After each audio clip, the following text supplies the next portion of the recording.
na Epístola de Paulo aos Romanos.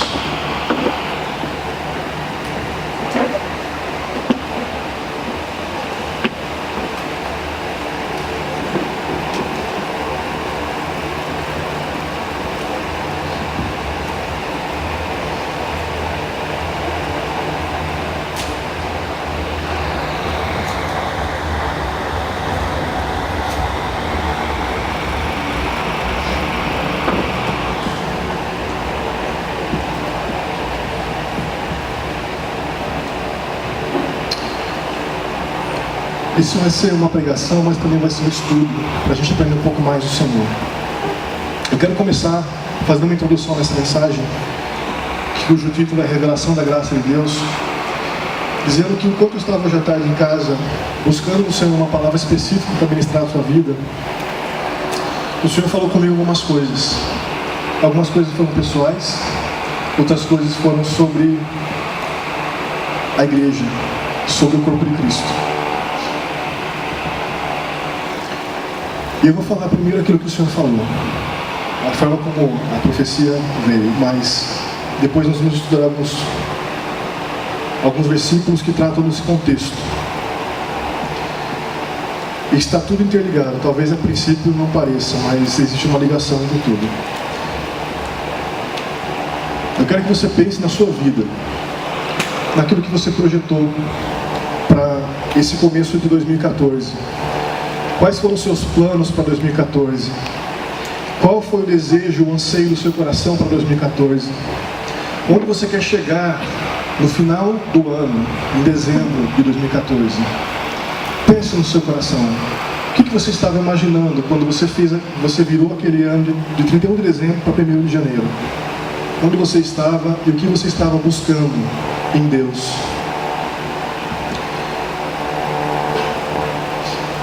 Deus tem me falado que algumas pessoas têm se tornado improdutivas no ministério, na fé, no amor, na comunhão, por conta da busca por suprir necessidades pessoais. A busca por suprir necessidades pessoais tem tornado alguns de nós improdutivos. Improdutivos com relação à mensagem do Evangelho. Improdutivos com relação ao plano de Deus para as nossas vidas, não somente pessoal, na nossa vida pessoal, na nossa vida profissional, na nossa vida ministerial. Será que eu sou uma dessas pessoas que está improdutiva ministerialmente, espiritualmente, por conta de estar buscando suprir minhas necessidades materiais? Essa é a primeira pergunta. E a segunda afirmação, na verdade, foi uma revelação sobre a graça de Deus. Talvez a gente tenha ouvido falar muito sobre graça. Quantos aqui sabem dizer o que é graça? Você sabe o que é graça? Tem pessoas que falam, a graça é Deus não dar a mim aquilo que eu mereço e dar aquilo que eu não mereço. Graça é favor imerecido. Se existe graça, por que nós estamos buscando coisas materiais, sendo que Deus pode suprir todas as coisas? E eu quero falar com você essa noite sobre essa revelação da graça. Mas eu não quero fazer uma mensagem genérica, onde eu venho aqui pregar para 60, 80, talvez 100 pessoas, e você saia daqui, legal, foi uma mensagem bacana, entendi, aprendi um pouco mais. Eu não quero transmitir a vocês, queridos, conhecimento humano. Eu quero transmitir a vocês sabedoria do Espírito por meio da palavra. Então estejam preparados para receber sabedoria do Espírito, porque é isso que Deus tem para nós, essa noite. Eu vou ler uma versão de Romanos 1, dessa Bíblia aqui. É a Bíblia Nova Linguagem de hoje, é como se fosse Nova Bíblia Viva. É uma Bíblia em inglês. Então ela é um pouco atualizada, então pode ser que seja diferente da linguagem que você tem aí. E eu fiz uma tradução para português dessa mesma edição. Eu não encontrei nenhuma versão em português dessa Bíblia ainda. Talvez a Nova Bíblia Viva seja a que mais se aproxima. Então, Epístola de Paulo, o apóstolo, aos cristãos que estão em Roma, ou à igreja que está em Roma. Se você não trouxe Bíblia, eu gostaria que você apenas curvasse sua cabeça e ouvisse atentamente a leitura. Se você trouxe Bíblia, pode acompanhar na sua Bíblia. Capítulo 1, versículo 1. Esta carta é de Paulo, escravo de Cristo Jesus, escolhido por Deus para ser um mensageiro e enviado para pregar a sua boa nova. Deus prometeu sua boa nova muito tempo atrás, por intermédio de seus profetas, nas Sagradas Escrituras. A boa nova é sobre o seu filho. Em sua vida terrena, ele nasceu na família do rei Davi. E ele se revelou ser o Filho de Deus quando foi erguido dos mortos pelo poder do Espírito Santo. Ele é Jesus Cristo, nosso Senhor. Por meio de Cristo, no versículo 5, Deus nos deu o privilégio e autoridade, como mensageiros enviados por Ele, a contar aos não-judeus de todos os lugares o que Deus fez por eles, para que então creiam e obedeçam a Ele, trazendo glória ao seu nome. Versículo 6. E vocês estão incluídos entre esses não-judeus, que têm sido chamados a pertencer a Cristo. Escreva a todos vocês que estão em Roma e que são amados por Deus e são chamados para ser o seu próprio povo santo. Que Deus, nosso Pai, e o Senhor Jesus Cristo dê a vocês graça e paz. Que Deus, nosso Pai, e o Senhor Jesus Cristo dê a vocês graça e paz. Muitas vezes nós repetimos essas palavras, graça e paz, mas talvez nós não entendemos a profundidade daquilo que elas significam e representam.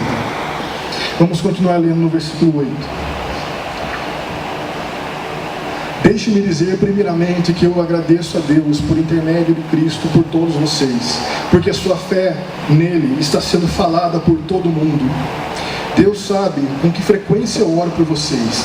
Dia e noite apresento vocês e suas necessidades em oração a Deus, a quem sirvo com todo o meu coração, espalhando a boa nova acerca do seu Filho. A quem sirvo de todo o meu coração, espalhando a boa nova acerca do seu Filho. Paulo fala de serviço. Servir de todo o coração, espalhando a boa nova acerca do seu Filho. Quando nós falamos em serem produtivos, é não cumprir o serviço, não cumprir a tarefa. Versículo 10. Uma das coisas pelas quais eu sempre oro é pela oportunidade, se Deus permitir, de vir uma última vez ver vocês. Anseio profundamente visitar vocês, para que então eu possa compartilhar algum dom espiritual que ajudará no seu crescimento firme no Senhor. Quando nos encontrarmos, quero encorajar vocês em sua fé, mas também quero ser encorajado por vocês. Quero que vocês saibam, queridos irmãos, que eu planejei muitas vezes visitar vocês, mas eu fui impedido até agora. Eu quero trabalhar entre vocês e ver os frutos espirituais da mesma forma como eu tenho visto entre os outros não-judeus. Mais uma vez fala sobre trabalho, sobre ser produtivo. Produtivo para o Senhor. 14. Pois eu tenho um grande senso de obrigação para com as pessoas, tanto no mundo civilizado quanto no resto do mundo, para com os que foram educados e para com os incultos, da mesma forma. Também estou ansioso para vir até vocês em Roma, para pregar-lhes a boa nova. Pois não me envergonho desta boa nova, sobre o escolhido de Deus. Ela é o poder de Deus trabalhando, salvando cada um que crê, judeus primeiro e também não judeus. Esta boa nova nos conta como Deus nos torna justos aos seus olhos. Isto é conseguido do início ao fim através da fé. Como as Escrituras dizem, é pela fé que uma pessoa justa tem vida. A fé é um pilar, ela é a base de tudo, ela é a base do nosso relacionamento com Deus. Nós oramos, nós buscamos a Deus porque nós cremos. Vamos ver como que essa fé ela estava sendo vivenciada naquela época por alguns cristãos, por algumas pessoas não cristãs e por alguns cristãos em Roma. E o que isso produzia na vida deles. versículo 18. Mas Deus mostra a sua ira dos céus contra todas as pessoas pecadoras e loucas que trocam a verdade por suas loucuras. Elas conhecem a verdade sobre Deus, porque Ele a tornou óbvia para elas. Pois desde a criação do mundo, pessoas veem o céu e a terra. Por intermédio de tudo que Deus criou, elas podem claramente enxergar suas qualidades invisíveis, o seu eterno poder e a natureza divina. Então elas não têm desculpa por não conhecerem a Deus. Sim, elas conhecem a Deus, mas não o adorariam como Deus, nem mesmo lhe agradeceriam. E elas começaram a pensar ideias estúpidas sobre com o que Deus se pareceria. Como resultado, suas mentes tornaram-se escuras e confusas. 22. Ao se autoproclamarem sábios, tornaram-se completos tolos. E ao invés de adorarem o glorioso e eterno Deus, elas adoraram ídolos feitos para aparecer como meras pessoas, aves, animais e répteis. Aqui estamos falando sobre o conhecimento de Deus. A nossa fé tem que sempre estar no Senhor, mas tem que sempre estar naquilo que Deus falou. Por isso que nós temos que conhecer as Escrituras. Essas pessoas aqui que estavam adorando, que estavam fugindo da presença de Deus, porque a criação revela a presença de Deus. Essas pessoas, elas estavam se tornando com suas mentes escuras e confusas, distantes de Deus. Então tudo isso aqui fala sobre não ter fé, sobre perder-se pelo caminho.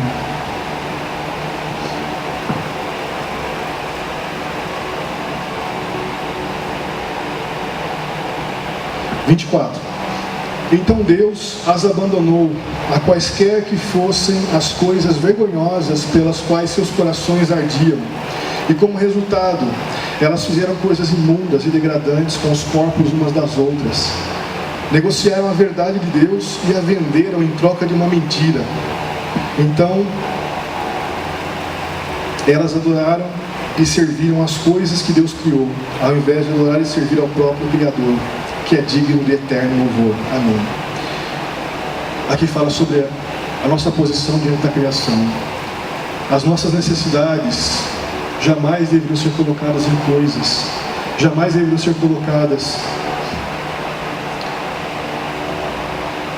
em algo que não é Deus. Somente Deus pode suprir essas necessidades. E aqui fala sobre essas pessoas que estão colocando pelo fato de terem se desviado da fé, estão buscando satisfação pessoal nas coisas desse mundo.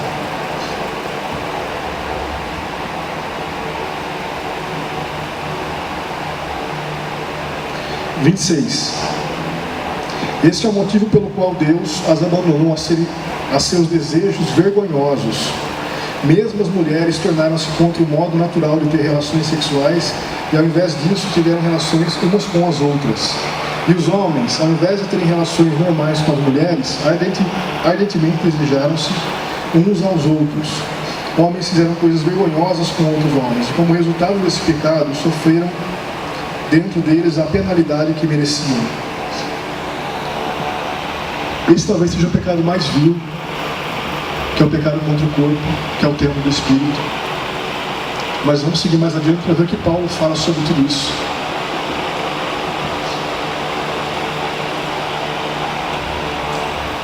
28. Uma vez que pensaram ser tolice conhecer a Deus, Ele os abandonou a seus pensamentos tolos e permitiu que fizessem coisas que nunca deveriam ter sido feitas, ou que nunca deveriam ser feitas. Suas vidas tornaram-se cheias de todo tipo de loucura, pecado, ganância, ódio, inveja, assassinato, intrigas, engano, comportamento malicioso e fofoca. São como aqueles que traem e apunhalam pelas costas. Pessoas que odeiam a Deus, insolentes, arrogantes, orgulhosas e que se vangloriam de tudo. Eles inventam novas formas de pecar e desobedecem a seus pais. Eles se recusam a entender, quebram as suas promessas, não têm coração e não têm misericórdia. Eles sabem que a justiça de Deus requer que todos aqueles que praticam essas coisas mereçam a morte, mas ainda assim as praticam, de qualquer forma. pior ainda, eles encorajam outros a praticá-las também. Nós lemos todo o primeiro capítulo da Epístola de Paulo aos Romanos. E nesse capítulo nós vemos vários tópicos sendo citados aqui. Paulo começa uma introdução dizendo o quanto ama os irmãos que estão em Roma, dizendo que ora por eles frequentemente, dizendo que deseja visitá-los, dizendo que se sente responsável pelo seu serviço ministerial, dizendo que ele quer que essas pessoas frutifiquem, ele quer ver frutos, assim como ele vê entre outros não-judeus na vida dessas pessoas. Então existe todo um contexto do apóstolo aqui demonstrando o amor de Deus para com essas pessoas. Mas chega um momento onde ele começa a falar o que acontece com aqueles que perdem a fé, com aqueles que, conhecendo a Deus, começam a fugir de Deus, conhecem-no, mas deixam de reconhecê-lo.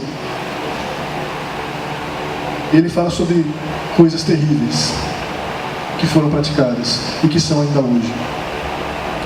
Mas eu não quero focar num pecado específico. Eu não quero trazer a sua atenção para um pecado específico.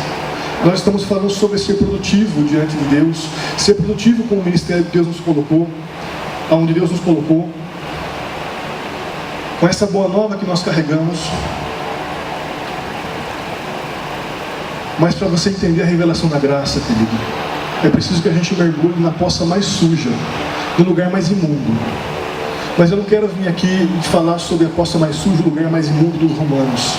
Eu estou usando isso para que, quando eu falei para você pensar sobre as suas atitudes, sobre os seus desejos, sobre a sua busca para o fim do ano, você possa ir até esse lugar na sua vida. Aonde que é aquele quartinho mais sujo? Aonde é aquele quartinho mais escuro, que talvez você não quer que ninguém entre, que está lá dentro, que talvez você busca a Deus, você clama a Deus, você fala: Deus, eu preciso mudar a minha vida, Deus, eu preciso parar com isso, Deus, eu preciso de uma saída. Eu quero que você pense nesse lugar de miséria, porque quando a gente pensa nesse lugar de miséria, é que a gente começa a entender a graça de Deus. E é isso que Paulo vai falar no capítulo 2. Mas eu quero que você cubra a sua cabeça por um momento e que você pense nisso que está sendo falado, sobre sonhos, desejos, sobre o quanto isso tem te afastado de Deus, ou se isso tem te aproximado. Quero que você pense sobre as suas decisões, aquilo que você decidiu fazer com a sua vida nesse tempo, para esse ano. E quero que você também pense sobre o quão próximo de Deus, o quão afastado de Deus, quanto de fé você possui, como está a sua fé. Talvez o atributo que a gente precisa cuidar primariamente para que a nossa vida espiritual esteja em dia, esteja saudável, seja a nossa fé. Porque sem fé é impossível agradar a Deus, porque tudo acontece no mundo espiritual por meio da fé. Você está aqui porque algum amigo te convidou, você veio ouvir uma música, você veio ver uma banda, você veio ver alguém ler alguns versículos da Bíblia, ou você veio buscar algo novo de Deus? O quão fé você tem para receber o que você está buscando? Quanto de fé você tem para receber o que está buscando? A Bíblia nos fala que as pessoas que vão perdendo essa fé no Filho de Deus, ou em Deus, elas vão se tornando imundas, impuras. Elas vão sendo abandonadas aos seus próprios desejos. Elas vão se afastando cada vez mais. Mas não é isso que Deus tem para nós. Mas é preciso que a gente reconheça aonde nós estávamos antes de conhecer a Cristo. E se por algum motivo nós tenhamos fraquejado, nós possamos voltar nesse lugar e mudar, tomar uma atitude de mudança.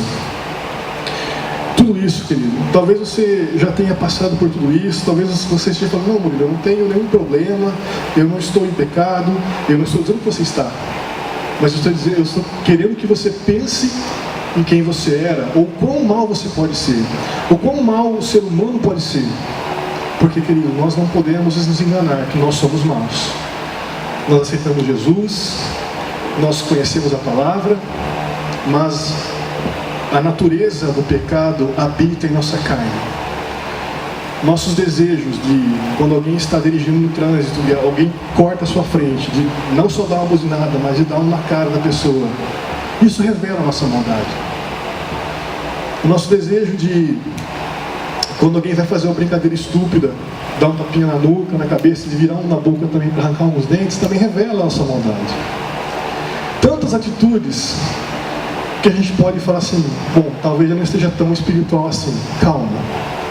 Realmente, nós não somos tudo aquilo que haveremos de ser um dia, mas Deus quer trabalhar tudo isso dentro de nós. E nós vamos deixar de nos achar superiores, ou nós não precisamos de Deus, ou nós precisamos de Deus, mas só um pouquinho, porque o resto eu consigo me virar, nossa vida está muito boa, minha vida está muito boa, eu não preciso tanto de Deus assim. Eu preciso que no fim de semana eu vá lá e eu receba uma bênção, mas durante a semana eu posso fazer o que eu quiser, eu posso ir onde eu quiser, eu posso estar com quem eu quiser. Você está me entendendo, querido? Eu não quero julgar ninguém, mas eu estou aqui para trazer uma mensagem que Deus está cobrando da igreja. Deus está cobrando daqueles que usam o nome de Cristo como sobrenome. Se você é cristão, você é um pequeno Cristo. E é uma responsabilidade. Mas uma vez que você pensou em todas as coisas terríveis, uma vez que você pensou em tudo aquilo que aconteceu na sua vida, para você chegar diante de Deus, ou nas maldades que talvez você queira fugir, mas o seu coração internamente busca, deseja, anseia, vamos ver o que Paulo fala no 2º capítulo de Romanos.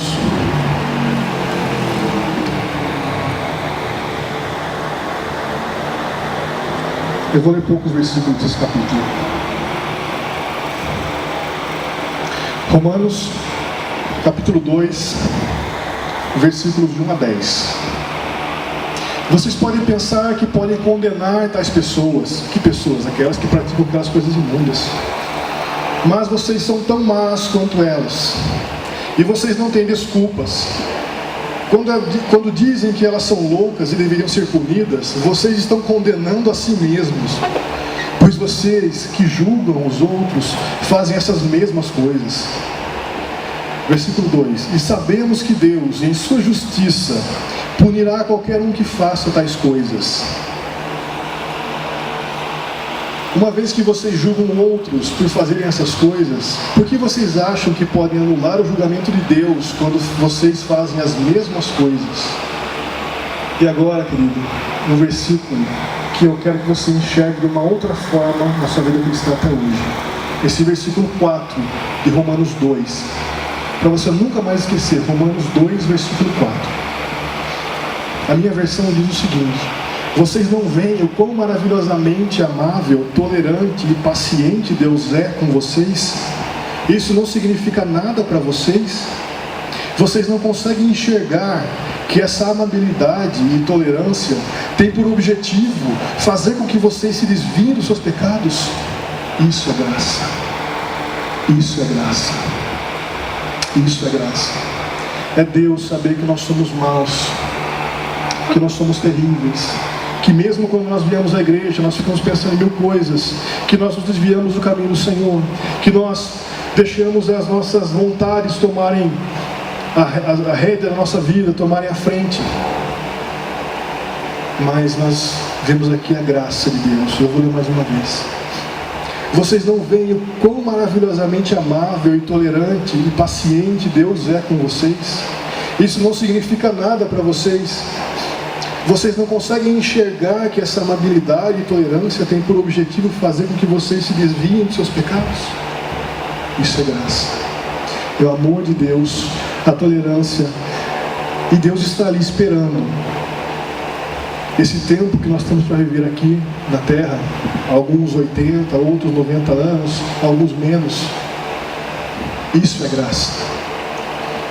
No tempo da lei, a pessoa que pecava, ela era julgada e punida, e muitas vezes a punição era a morte.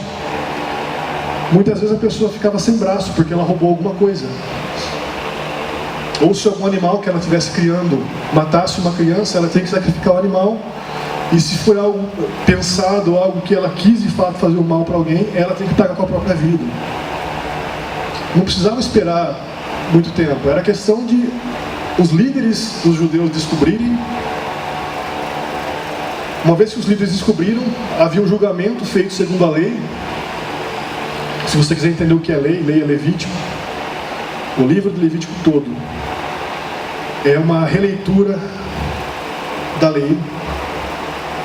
Aliás, Deuteronômio é uma releitura da lei, que está na sua primeira versão escrita em Levítico. Então, se você quiser entender mais sobre a lei dos judeus, leia Levítico e Deuteronômio. Mas aqui, querido, a graça de Deus é revelada, porque enquanto nós estivermos vivos aqui, Deus tem paciência conosco, para não imputar uma pena que já está decretada, uma pena da qual nós já somos dignos de receber, que é a morte. Não uma morte física, mas uma morte espiritual, uma morte eterna, separada de Deus. Eu não sei se você já tinha percebido esse versículo 4 de Romanos 2, mas esse versículo talvez faça sentido quando você entender o quão miserável nós somos sem Deus, o quão maus nós somos sem Deus. Eu vou continuar mais uns versículos.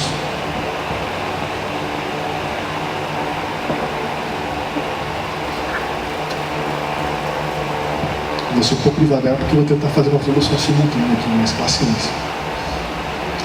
Versículo 5. Porque vocês são teimosos e recusam-se a desviarem-se do seu pecado, vocês estão armazenando, guardando para si terrível punição, pois o dia da ira virá, ou está vindo, quando o justo julgamento de Deus será revelado. Versículo 6. Ele julgará todos segundo aquilo que eles fizeram. Ele julgará todos segundo aquilo que eles fizeram. Qual foi a primeira coisa que eu falei no culto quando nós começamos? Deus falou para mim que nós estávamos nos tornando improdutivos, porque nós estávamos buscando as coisas desse mundo. O que é ser improdutivo? Ser produtivo é não produzir frutos de arrependimento, não produzir frutos que glorifiquem a Deus, não produzir frutos que tragam a glória de Deus na sua vida para alguma pessoa. Jesus falou sobre isso em João 15, não precisa ler agora, mas ele falou que ele era a videira e que nós somos os ramos, e que todo aquele que está ligado a ele dá fruto, e aquele que não dá fruto, ele corta e joga na fornalha. Ah, mas Deus então é mau? Não estou falando que nós é que somos maus. A nossa maldade nos impede de reconhecer a bondade de Deus muitas vezes. Versículo 7. Ele dará a vida eterna àqueles que mantiverem-se fazendo o bem, buscando sua glória e buscando sua glória, honra e imortalidade que Deus oferece. Aqueles que mantiverem se fazendo bem, buscando sua glória, honra e imortalidade que Deus oferece.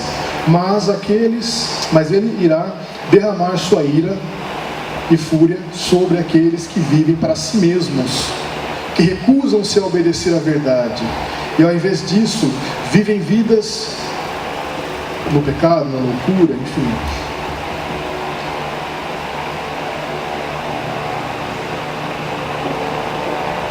Haverá grandes problemas e calamidade para todos aqueles que se mantêm fazendo aquilo que é mal. Primeiro para o judeu, mas também para o não judeu. Mas haverá glória, honra e paz de Deus para todos aqueles que fazem o bem. Primeiro para o judeu e depois para o não judeu. Porque Deus não mostra favoritismo. Talvez você esteja pensando, nossa, eu nunca tinha lido Romanos 1 e 2 desse jeito, essa tradução, entendendo a graça, entendendo a necessidade do serviço, entendendo que a perda da fé me transforma numa pessoa terrível. A perda da fé em Deus faz com que todas aquelas coisas terríveis que nós lemos, eu vou até ler de novo, manifestem-se nas nossas vidas. Romanos 1,